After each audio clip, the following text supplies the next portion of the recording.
Hello and welcome to another Angels Fall First dev blog. This is going to be a series of videos in which I show you how to set up an Angels Fall First map with all our custom tech, and we start by configuring the world info and the game type and saving the map. I think we'll use one of the presets that now comes supplied with Unik. It gives us a bit of geometry. We're going to start off with a space game type, very simple capital ship versus capital ship. So we'll choose night lighting. Okie dokie. So, first thing we're going to do is set up our world info and save the game with the required prefix so that it becomes recognised as an AFF game type.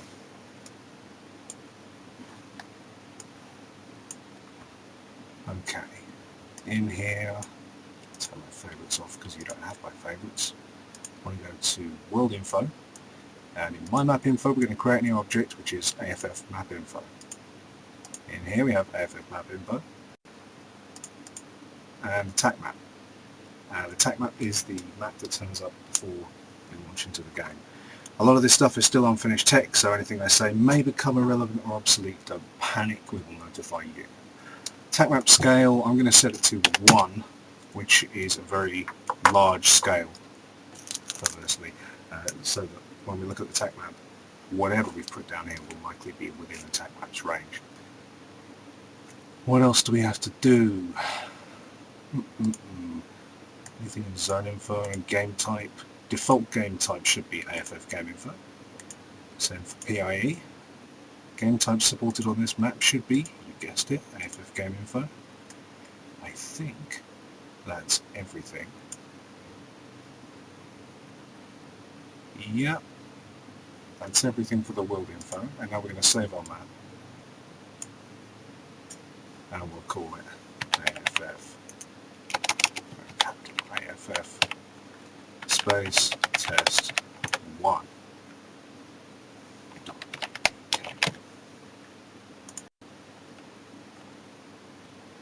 Right, so the next thing we've got to do is add places for our guys to spawn, and this is a space map. This uses 2 completely disconnected scales.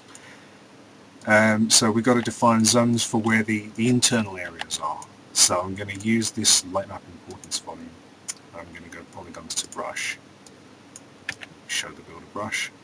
Just going to enlarge it slightly, and we're going to make this into an AFF ship internal volume. I'm going to brush volume.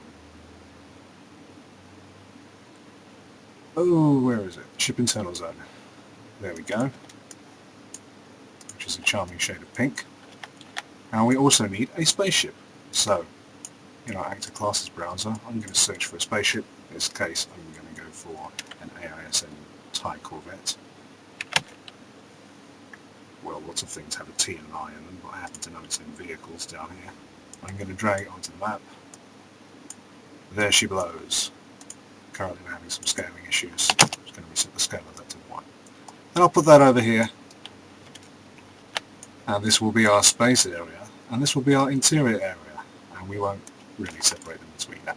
Because this is going to be our space area, I'm going to define a gravity volume. I think that this is optional. This is for physics chunks and stuff, but I'm going to do it anyway. Gravity volume. I'm going to set the settings of the gravity volume to very low, minus 0.0001. There we go. And we can't set it to 0 because that confuses the poor computer.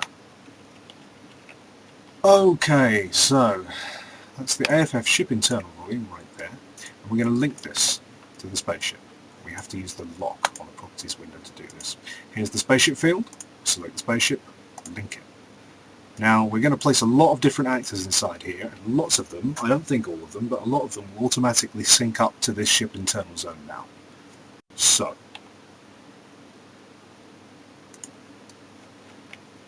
what do we need to do to get guys spawning on the spaceship? First of all, we need to add some AFF player starts. They're also in the browser, which I've just closed. We have our own special player starts. Here they are. Get rid of this normal, regular, boring one. And this has a radius which you can adjust. Don't scale it. Use the radius, the spawn sphere, sphere radius. And pawns will be spawned wherever it can find nav mesh within that radius. So that's quite a good little gimmick we've got, instead of having loads of different start points. So there's a base zone, the start point in it. Oh, did I check that this was enabled? Enabled, yes. We'll go through the setup of the base zone when we've got more actors down.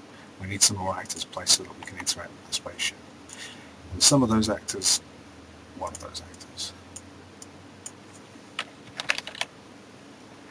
Ship interface. This is the most important one. So it's a little seat, like Captain Kirk might have. We don't have to link up the ship interface, the ship link. That will be automatically set because it's within the ship internal zone. Actually, is it within? Yes. So, this is access to the ship vehicle's seats. As you can see here, seat number 0, that's the helm on all of our spaceships. Number 1, 2, 3, 4, they could be turrets. Yeah, I think they're all turrets. I don't think we use them for anything else. And it has an interaction component which says enter ship. We'll change that to enter helm. Now I'm going to turn my favourites back on here because favourites are cool. I'm going to favourite the interaction names so that when we create a new one of these for a different seat, we can just go enter C1, type it in there rather than having to go down here and expand everything.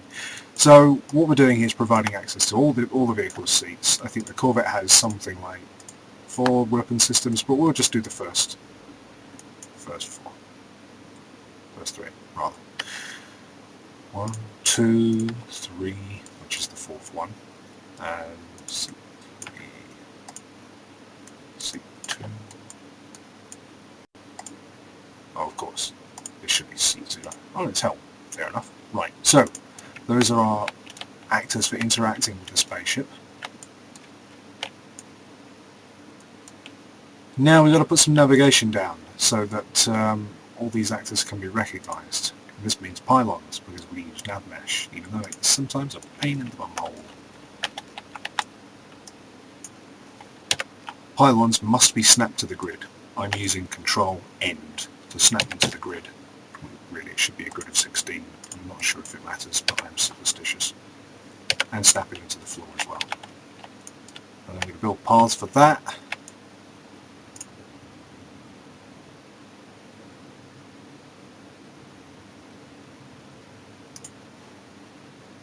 It's useful to have the log running while you develop for AFF so that you can see that when the computer is chumming away and unable to respond, that it is actually doing something. I keep my log window on my secret other monitors. So we've got navigation mesh down there, nice clean nav mesh. We've got a start point, we've got interaction points, everything is within the ship internal volume. I'll just double check the settings on that to link to the spaceship. Oh, we need to give it a level name, TIE Corvette. This will show up on the TAC map.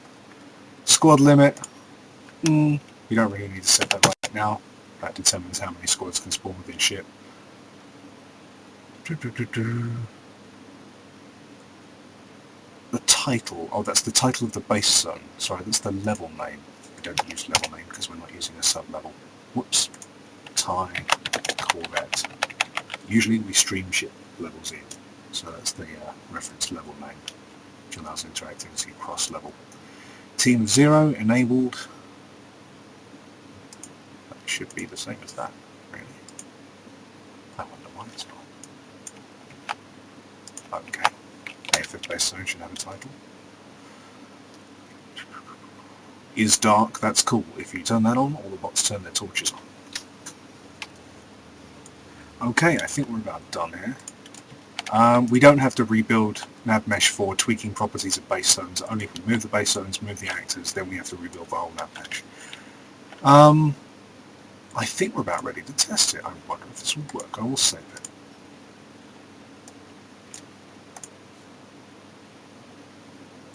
Now we have to click once, then we get the map. As you see, our base zone there, TIE Corvette. We could also click on the map. That's selected our spawn point, so I'm going to hit F2 now to get rid of the map. Ooh, good lord, that's loud. Yep, that appears to be working as it should, and I will just turn my volume down.